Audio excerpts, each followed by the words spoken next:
Good afternoon, everyone. Thank you for making it to our second week of activities. Recording in Um, progress. it is a pleasure to be seeing quite a few attendees today.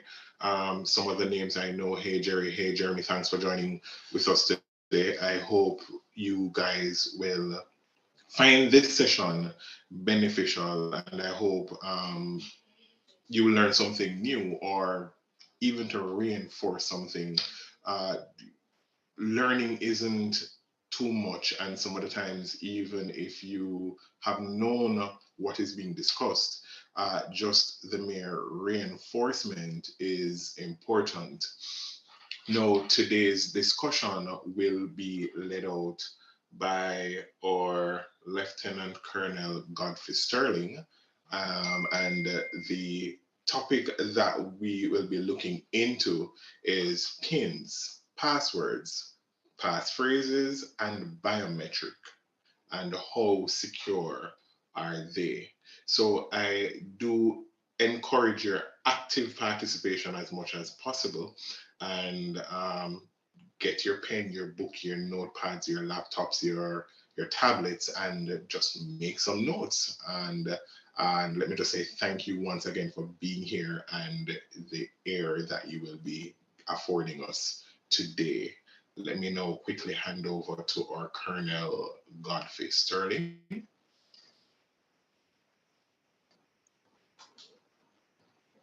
Good afternoon, all. Thank you, Giovanni. I see a hand up in the attendee section. Um, I'm not sure if it's a legacy hand or the person has a concern or comment. If you could just message that person and see whether or not we need to. The securing of our devices and our accounts in cyberspace requires oftentimes that we use one of our combination of pins, passwords, passphrases, and biometric security features. One of the challenges that we face is that oftentimes there is a question as to, why is it that companies make these requirements so onerous? And oftentimes we run afoul, sometimes with the best of intent, in terms of using bad practices in choosing, using, and getting rid of these security features that we must use on a day-to-day basis. So the chat today is really about some of the common pitfalls and some of the best practices for using any of or a combination of these to secure your account. I'm going to ask your patience as I share my screen, and I may have to get rid of video if I have a bandwidth challenge.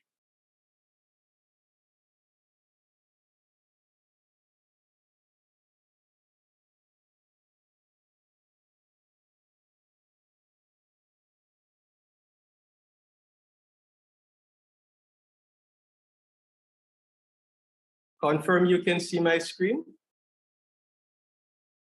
Yes, I Yes, can. we are.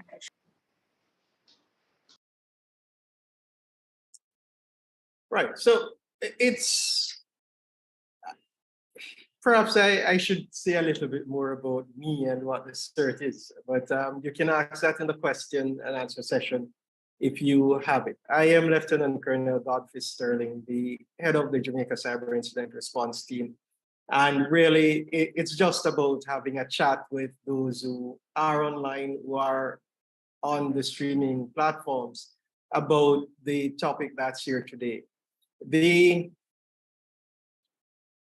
critical bit about moving forward is really that as we go into the discussion, if you have a question that you think you need to ask at the point, then we will take it.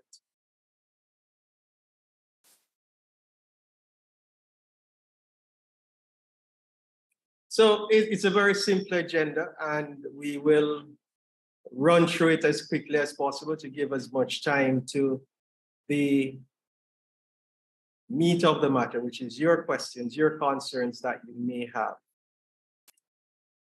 Now, when we talk about pins, there are usually two types. You're either using a 4-digit pin or a 6-digit pin. And for most applications, this is where it stops. There are some others that utilizes a greater number of characters or digits in them. And what it means is that as you go up in the number of characters that you use, the complexity or the difficulty with which these may be broken is increased. Now, there are basic uses of pins, but the most common ones that we're going to be interfacing with has to do with those that are required by integrated card readers. And for integrated card readers, there are usually three main ways in which you use pins. You either use a pin alone, a card, or a pin is increased, or a card plus a pin. Now, when you're using a pin alone, it means that all you're required to do is to punch that pin, whether it is 4 or 6 characters or more, into a card reader, and it will give you access. It will essentially authenticate you because you're supposed to be the only one with that pin. If it's a card or a pin reader, usually there is a greater level of integration. And what you find is that by presenting the card, either through a swiping mechanism or a tap mechanism or even a proximity mechanism, as well as using the pin, you will be authenticated. For more secure operations, what we find is that we tend to use the card plus the pin, which means you have to introduce the card and enter the pin. One of the most common operations that uses this is the ATM machine, where you have to either insert and leave your card while you enter your pin, or insert and remove your card while you enter your pin. The pitfalls that we really want to ask you to avoid is to use short pins. Now, this is one of the pitfalls when you're using really secure facilities, and the ability is there to use anything from 4 pins, from 4 digits up. The challenge is that the shorter the pin, the easier it is to break. And so when you look at that as well, keypads are normally laid out in a particular way. And so whether you're using a 4x3 or a 2x6 keypad, it makes a difference because based on the digits that you choose, you fall prey to one of the pitfalls, which is you create patterns. And so we ask that you avoid creating patterns when you choose the pins. And so based on how the keypads are that you're going to be entering the pin into are constructed, we ask that you pay particular attention to that.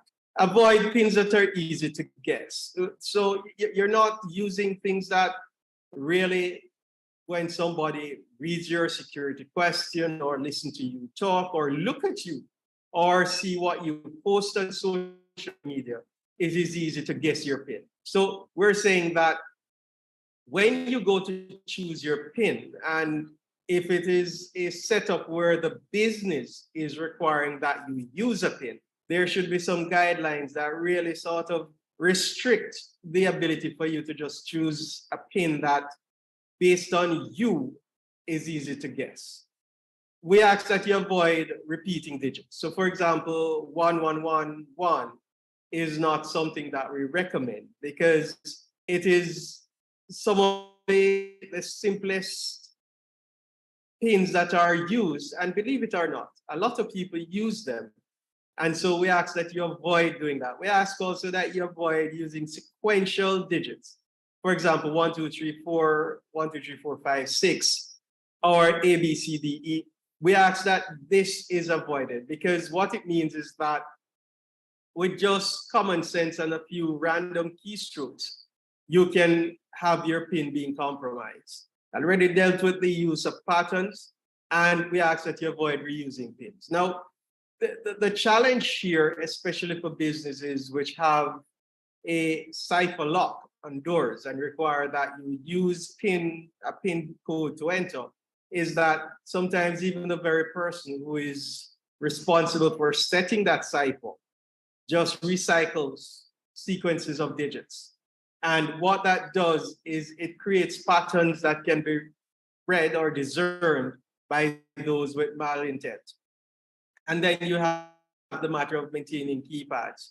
When you install a keypad for whatever purpose, it has to be maintained. Not only do keys get stuck or build up dirt and grease, which then shows which keys are regularly punched and sometimes malfunction. So what you find is that you really have to get in there and maintain that keypad if you're the owner of it. And for those of us who use the keypad, we ask that you actually pay attention to these things. You know, back in the day when scamming was just sort of taking off and you had skimmers being put on the card reading slots in ATMs, or you had key captures being put on and cameras being put up.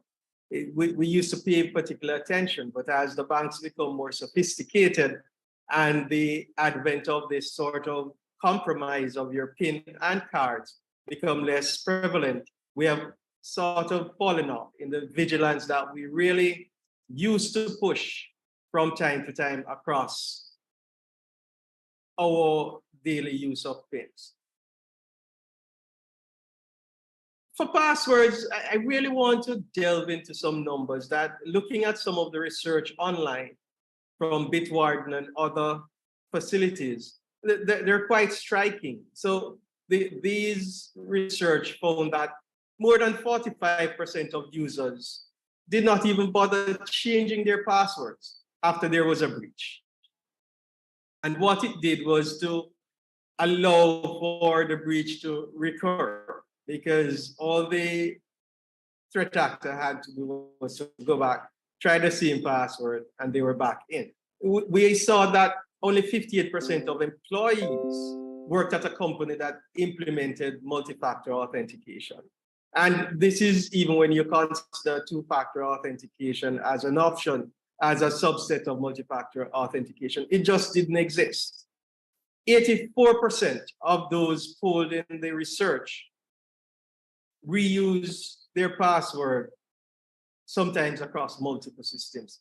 And, you know, we heard from a previous presenter last week about just the dangers in reusing passwords. And I know when we talk about password complexity, the easiest thing to do is to look at how many passwords you need not reuse before you can reuse. And once we get to that point, we just simply reuse the first one.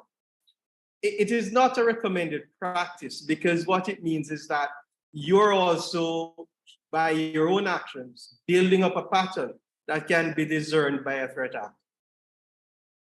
20% of those polled use the same password for work and personal accounts. Now,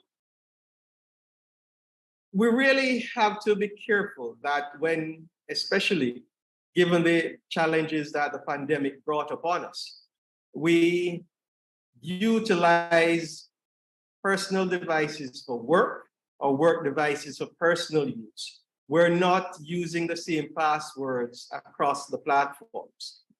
It is critical, because if your personal account becomes compromised, then by extension, your work account is also compromised. And you may have heard it an inordinate number of times, the fact that the Colonial pipeline was compromised by a single compromise of a remote worker. 34% used a password manager, but only 25% of those who used the password manager used it at work, or were required to use it at work. And what this means is that even though the individual is paying particular attention to the security of their passwords, the company was not. And as we stay true to the focus this year, or the shared focus on the business sector, but primarily the micro, small, and medium-sized enterprises, we want to encourage companies to do this, to implement this as a requirement for users. 63% of those polled wanted an easier method of authentication, which meant that they were willing to change platform for online purposes if another platform offered the same services but with an easier method of authenticating. The difficulty of authentication based on password complexity and other rules that may exist for using a service or a facility online usually is a one-to-one correlation with the difficulty of somebody getting in who is not authorized to do so.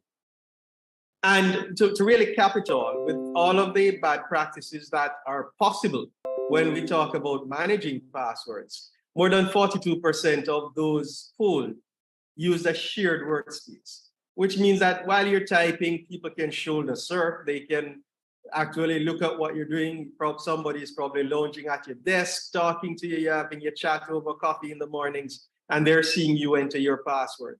So what this does is really create that sort of environment within which, if you don't pay particular attention to the practices that you use to choose and manage your passwords, you can suffer a compromise quite easily.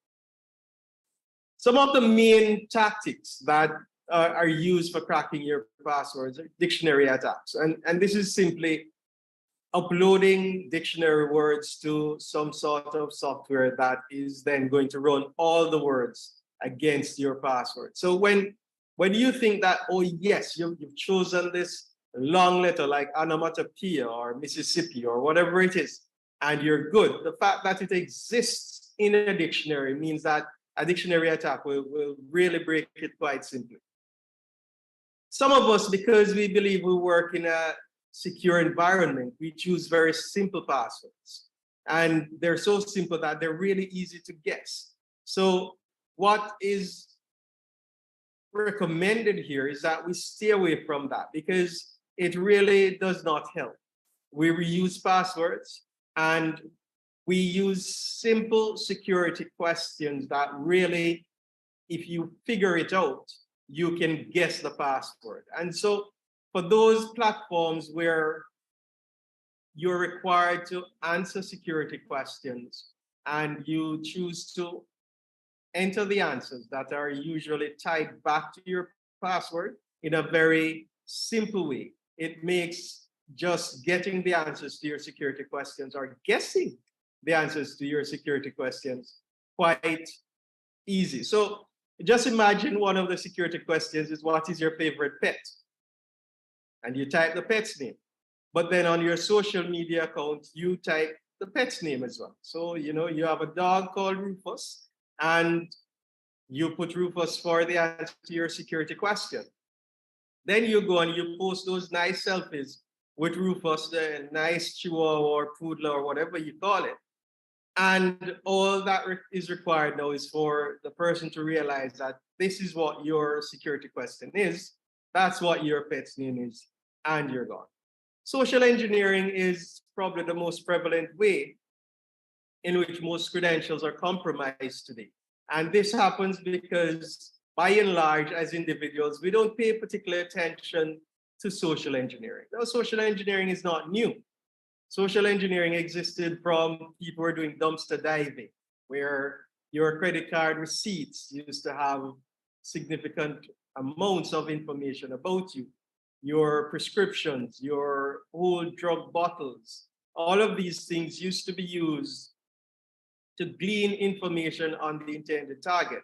Now, with the advent of phishing and other forms of modern social engineering, we find that it is very easy to get your credentials if you're not vigilant. And so additionally, companies are asked, requested, recommended to really pay attention to teach employees to recognize social engineering campaigns and to report them, not exploit them. So some good password management principles: create a strong password, forgive the typo. But when we talk about strong passwords, we're not just talking about a lot of letters or a lot of numbers. We're talking about complex passwords that adhere to the requirement that you do not use consecutive numbers, you do not use repetitive characters, you mix uppercase, you include numbers and special characters, and you make it as long as you possibly can.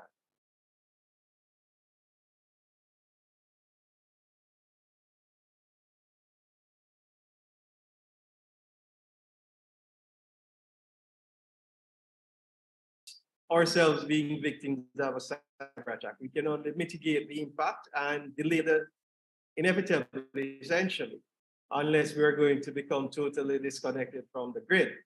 Then we want to ensure that even if our data should fall into the wrong hands, it is encrypted. And so encryption is something we need to pay a little bit more attention to. And our passwords are no different than the other data that we seek to encrypt.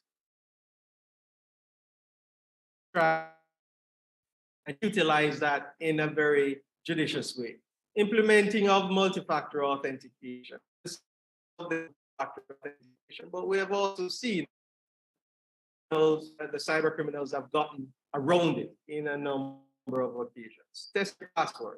A lot of us use Windows-based systems, and Microsoft has test that we can use to test the password when we create it. Because sometimes when we think that we have created a very complex password, it is really quite simple. And if we don't test it, we will go and use it, and then it is easily broken using one of the techniques, whether brute force or dictionary or other means of breaking it. We've already spoken about the use of dictionary words and the use of different passwords across every single account. Now, there's some research that suggests that the average user has up to 25, 26 accounts across platforms online. That's a lot of passwords to remember.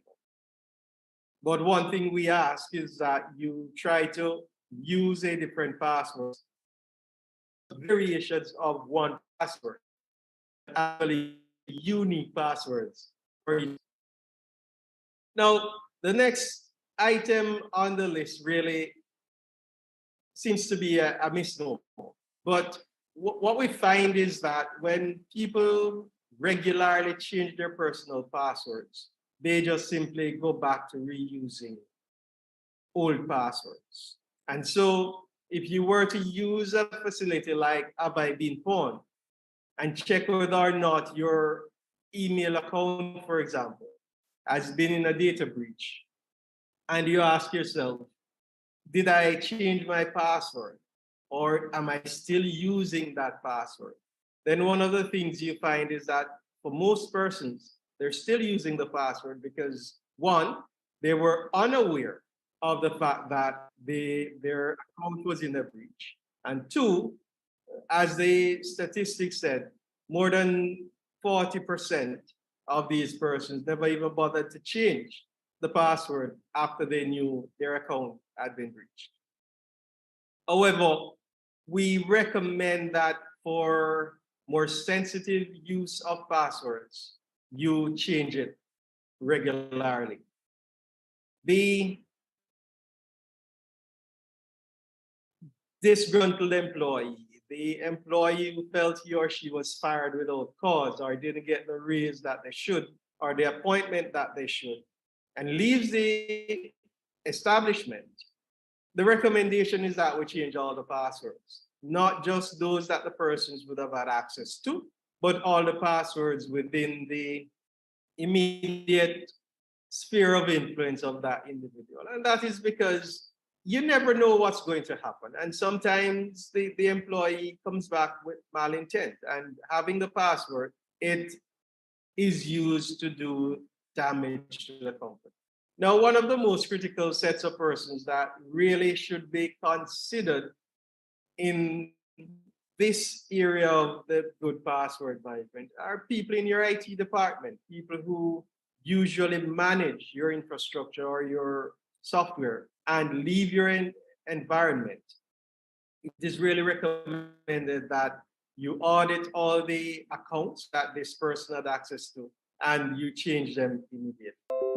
The two of the things that hackers go after is really privileged use or authority within an organization. And so for those accounts that have privileged usage on your network, you really need to ensure that they're given a little bit more scrutiny and protection than the average password.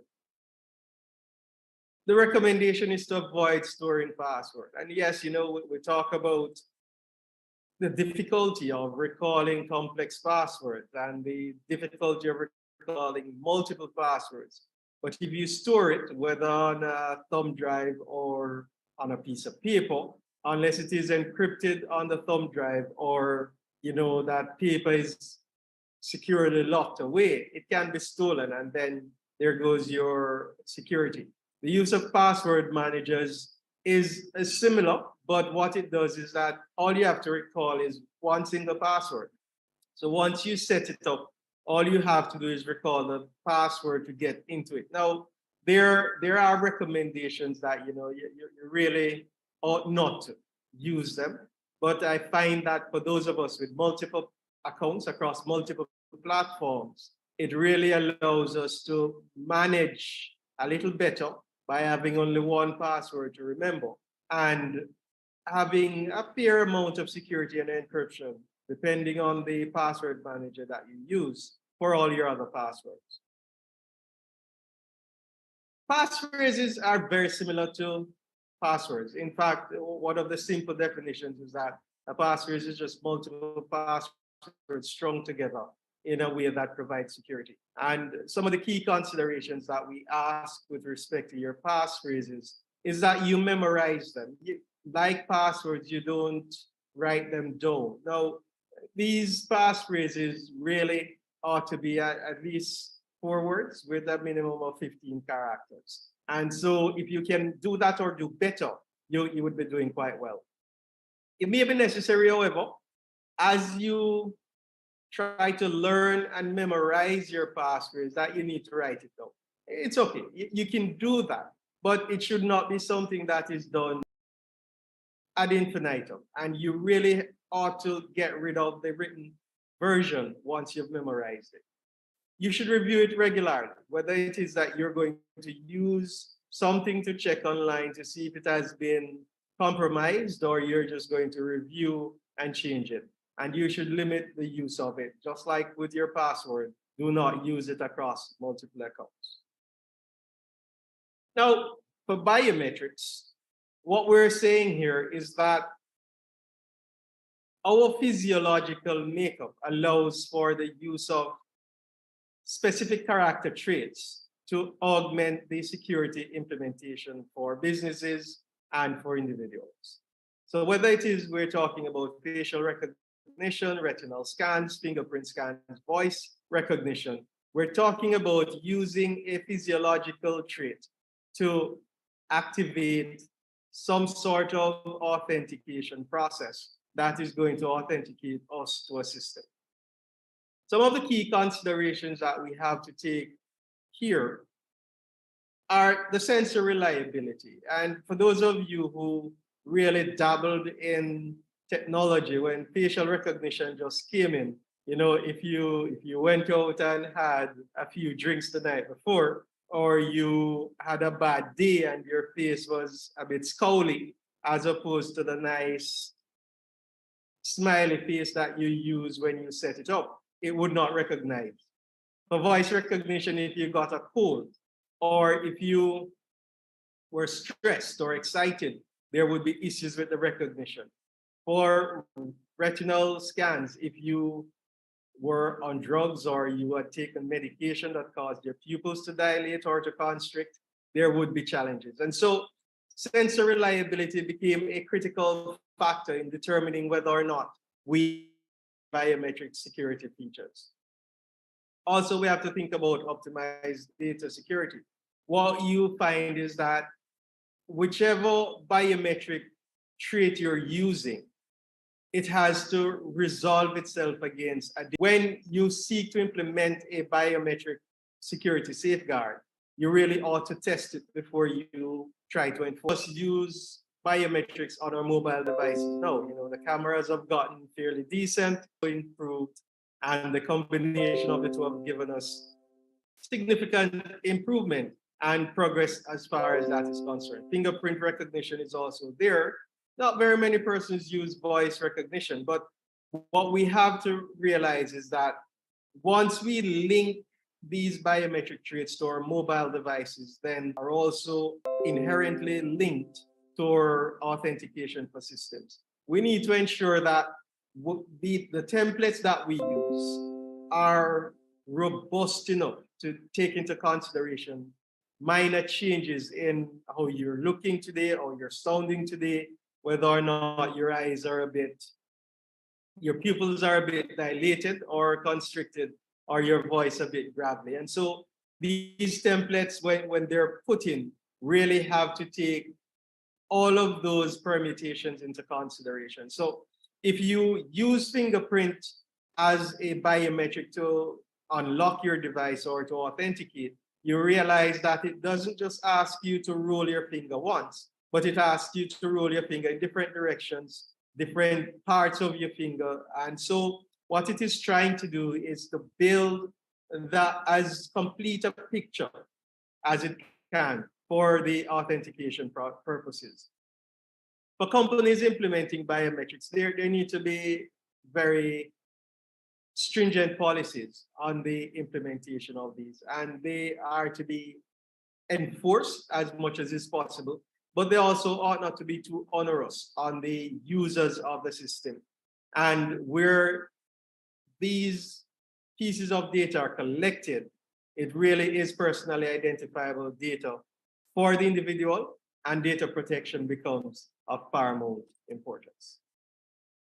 So the question that we're trying to answer today, having gone through all of that, is, are these security features secure?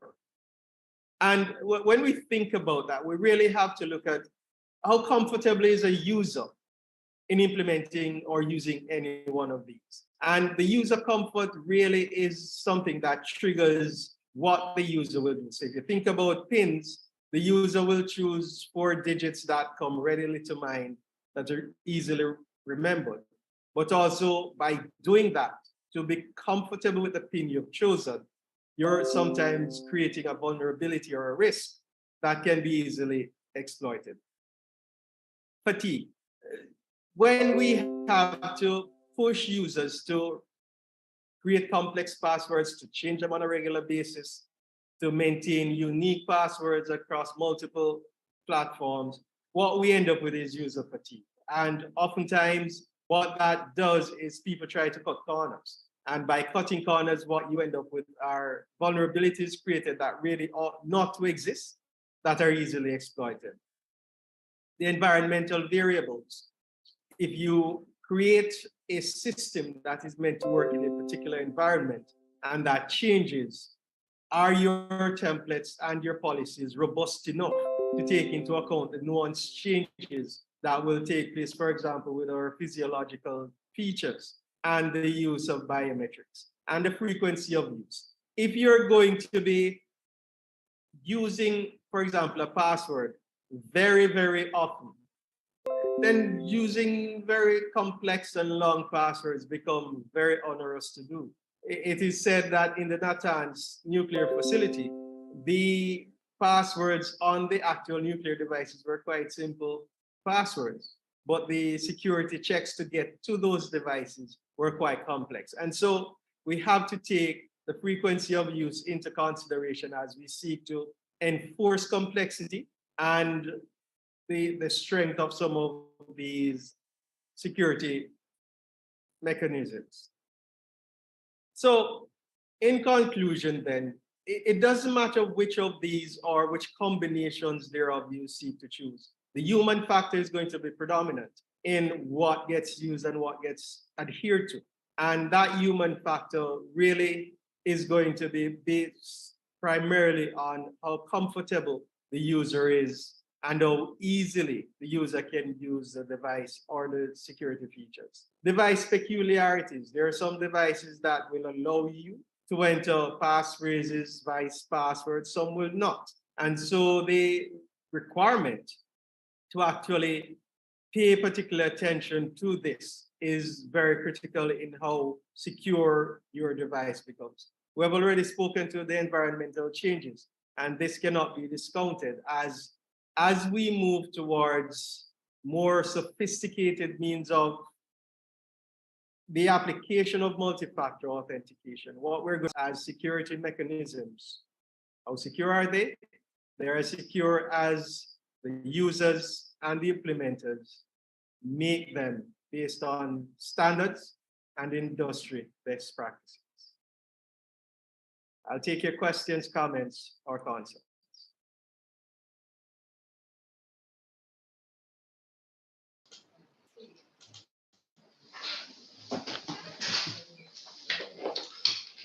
Thank you, Colonel Sterling. We have a question in the chat from Angel Lawson.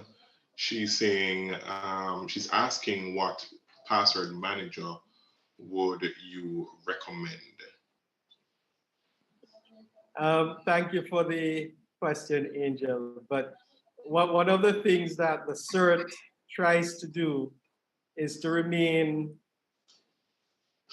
brand and vendor neutral. I was about to say agnostic, but then no, vendor neutral. And the reason for that is we do not want to be in a situation where we recommend something and you use it inappropriately and it does not do what you thought it should be doing, and then we're blamed.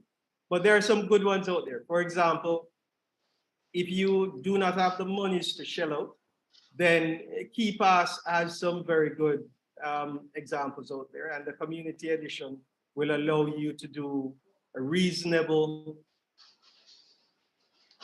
management of your passwords. There are physical devices out there that some companies sell that may be what you're after.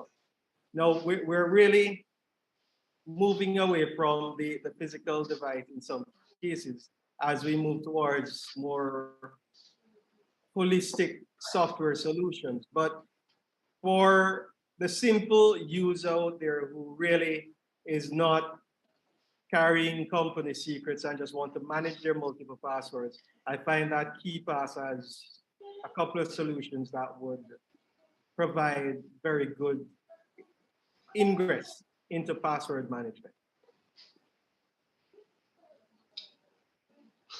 Thank you for that, Colonel Sterling. I do hope that answers your question, Angel. Just something from me whilst I listened to your presentation, I do note that biometrics is something that is now on the rise, yeah, and that is mostly due to the direction of technology. Do you have any data to give as to the amount of organizations that's implementing biometric security solutions for their devices? What's the uptake of that like? Thank you, Giovanni. The sector that has really embraced biometrics most are the defense and financial sectors. And so what you find is that within the financial sector, a lot is being done with respect to biometrics as far as the use of some ATMs in some countries, and also for employees and the access to your online accounts with these financial institutions. You can, as part of your multi-factor implementation, use biometrics, and the quality of the experience is really going to come down to your device. Now, when we look at the two main suppliers of mobile devices that are in the world, Samsung and Apple, what you find is that they've done significant work around the facilities for biometrics, particularly facial recognition and fingerprint authentication. And so what is happening is that the adoption of the use of biometrics is really being driven by the research and technology companies rather than by companies themselves as they seek to secure themselves within their particular sectors. Okay, sounds good. And it is, so I just noted you heard protect themselves. And this is something I like to just reiterate that whilst these entities are really protecting their infrastructure, it is really to protect the infrastructure, which means that on your end, there is some amount of responsibility that has to be taken. And as Colonel Sterling just said, it's really your responsibility, and no amount of implementation will work if there's one link that is weak. We have, you were saying something, Colonel Sterling? Well, if there is no other question, I was just going to amplify what you've said and to make the point that, you know, cybersecurity, like any other security, is a team endeavor. It's for a country that really puts a lot of store in sports, we really ought to understand the dynamics of team building and team operations a little bit more, and ought to employ that a little bit more to our security considerations. Now, where cybersecurity is concerned, particularly where authentication and privilege use in companies, we have to pay particular attention to how persons are assigned privileges, are given credentials, and what happened to these credentials. And the challenge that some of the small enterprises will face is going to primarily come down to a matter of cost. However, when you think about the cost of not implementing the required levels of security, you're going to become almost surprised that the cost of an employee having a cipher lock, or you're managing access control so that the janitors are not in your office when you're not there, and you don't maintain a clear desk policy, is going to be far more when it doesn't happen and something untoward happens than if you had actually taken the time to implement it and work with the employees to get used to it, to embrace it. And oftentimes, a lot of the resistance has really nothing to do with the security measure, but just the inertia within the organization where people are unwilling to change. And so if there is nothing else that comes out of our push at public education and awareness, it is that the longevity of technology is decreasing almost on a daily basis. The lifespan of a new piece of technology is probably 6 to 18 months. And so companies have to be agile in how they implement security or adopt technology. And one of the biggest links in that chain are the employees.